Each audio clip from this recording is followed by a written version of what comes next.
बहुत समय पहले एक गांव में 4 मित्र रहते थे।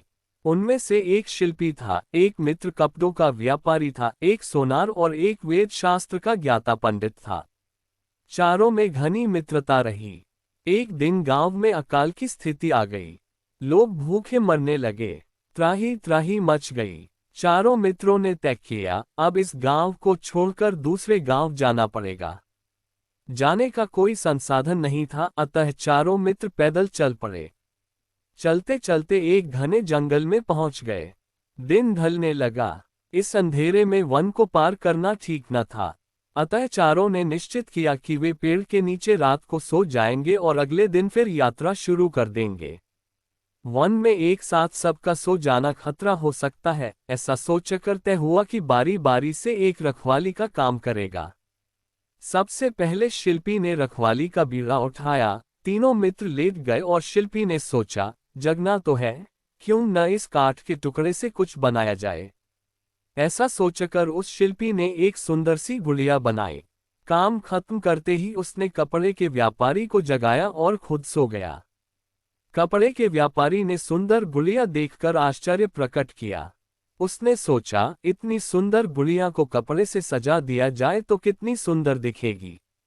ऐसा सोचकर व्यापारी ने गुड़िया को साड़ी पहनाकर सुंदर बनाया और सोनार को जगाकर खुद सो गया। सोनार इतना सुंदर शिल्प देखकर दंग रह गया। उसने सोचा, यदि इस गुड़िया को गहने से सजा दिया जाए तो कैसा लगेगा। ऐसा सोच सोने की चूड़ियां, नथनी, माला आदि पहनाकर सौंदर्य का आनंद लेने लगा।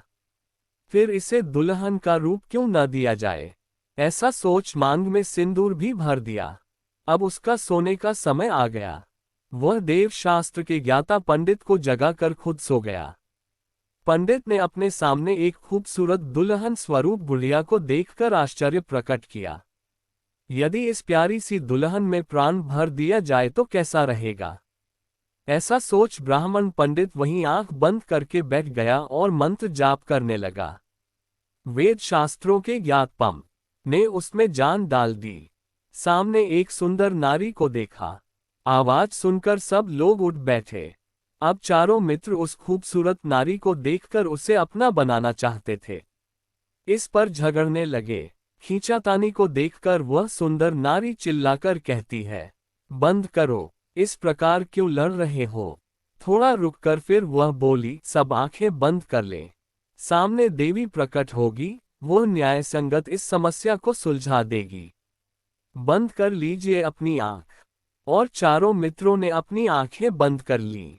तब उसने देखा, एक देवी सबके सामने खड़ी है। देवी ने उन चारों की समस्या को जाना। देखो शिल्पी, तुमने इस गुड़िया का निर्माण किया, अर्थात जन्म देने वाला पिता समान होता है ना। हाँ, शिल्पी ने हामी भरी। तब इसके साथ तुम शादी कैसे कर सकते हो। देवी ने पूछा।